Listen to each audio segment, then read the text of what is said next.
Albioma, principal producteur d'électricité à La Réunion, alimente nos ampoules et appareils en faisant brûler du bois. Oui, du bois. C'est un peu nouveau et ça remplace le charbon qui a longtemps fait tourner les chaudières du Gol et de bois rouge.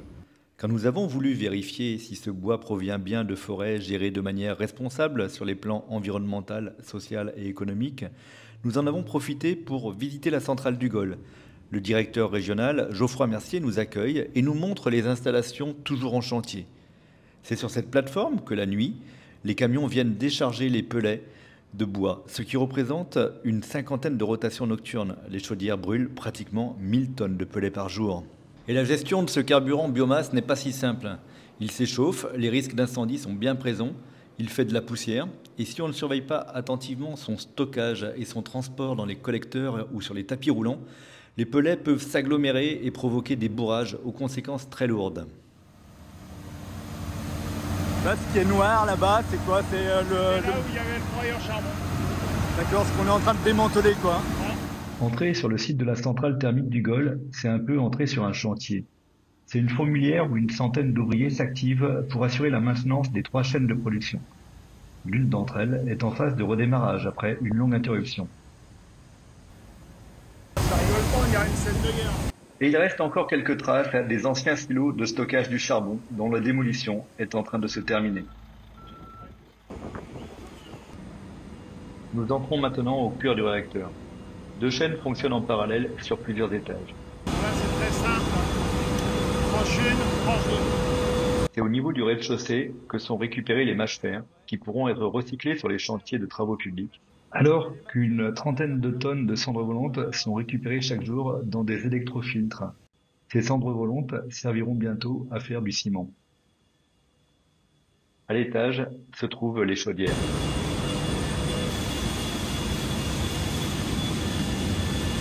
Voilà. Donc là, vous voyez bien le pellet qui est en train de brûler.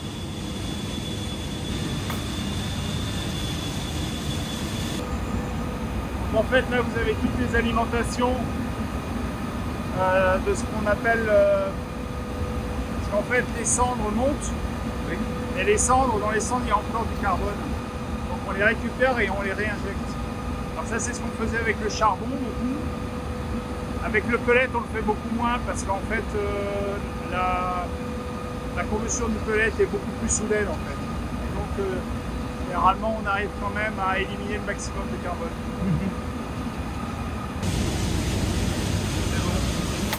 Plus on monte dans la chaudière, et plus la température et la pression augmentent, afin d'avoir une vapeur la plus sèche possible.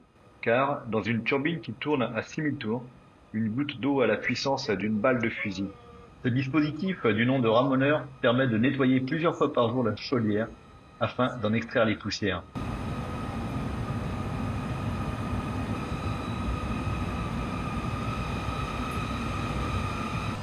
Ça, c'est le convoyeur bagasse. Ouais. Dans 15 jours, il va être utilisé. La bagasse, qui est brûlée dans les chaudières d'Albioma pendant la coupe canne, représente un tiers de la récolte cannière, soit un peu plus de 300 000 tonnes à brûler chaque année, contre 800 000 tonnes de pellets de bois importés. Là,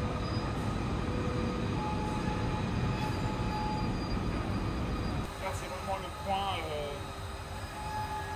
le plus chaud. Et aussi un peu quelque part le plus dangereux parce que la vapeur, à cette température, à cette pression, elle est invisible. Donc s'il y a une fuite, Ah oui. là il a le truc sur les oreilles, etc. Il n'entend rien, il passe à côté, il se prend 150 degrés dans la tronche, quoi. Donc c'est super dangereux. Nous entrons là dans la salle où se situe la turbine que voilà.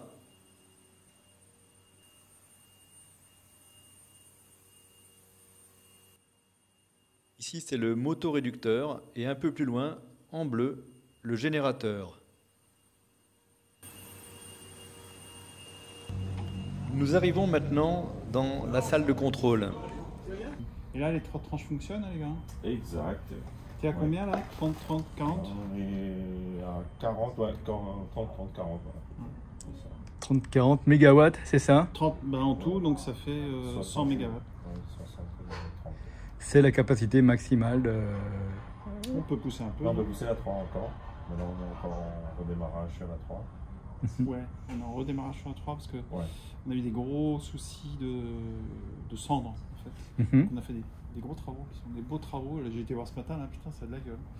Et on a résolu notre problème, on est très contents. Mais là, on est en phase de redémarrage, donc on la pousse à 70%, on la pousse pas au maximum. Donc là, dans 15 jours, quand on va passer à la bagasse, donc une partie de la vapeur sera dérivée pour aller sur la sucrerie. Parce qu'en fait, on leur vend de la vapeur. Merci. On leur vend de la vapeur et puis on les alimente en énergie aussi, parce que c'est le plus gros consommateur de l'île en fait. Un tableau au mur indique en continu les rejets dans l'atmosphère. Il mesure le dioxyde de soufre, le dioxyde de carbone, l'acide chlorhydrique et autres polluants. Sur les deux premières tranches, 1 et 2, on voit que tous les voyants sont au vert. En revanche, sur la troisième tranche, il y a ce que le directeur appelle des périls, c'est-à-dire des résultats non conformes sur les rejets de dioxyde de carbone, ce qui s'explique par le redémarrage de cette tranche et ne doit durer que quelques jours. Et dans quelques jours ou quelques heures, quand on sera remonté à 100%, ce paramètre va redescendre. Ici s'achève la visite de la centrale thermique. Le temps est venu de faire tomber la température des vapeurs qui ont fait tourner les turbines. Elles sont refroidies dans ces dispositifs et deviennent des gouttelettes qui repartent dans le circuit. Si vous avez aimé cette vidéo de Parallèle Sud, média réunionnais indépendant, partagez-la. Et si vous voulez soutenir la liberté de la presse, faites un don sur notre site parallèlesud.com. L'info est un droit, mais elle a un prix.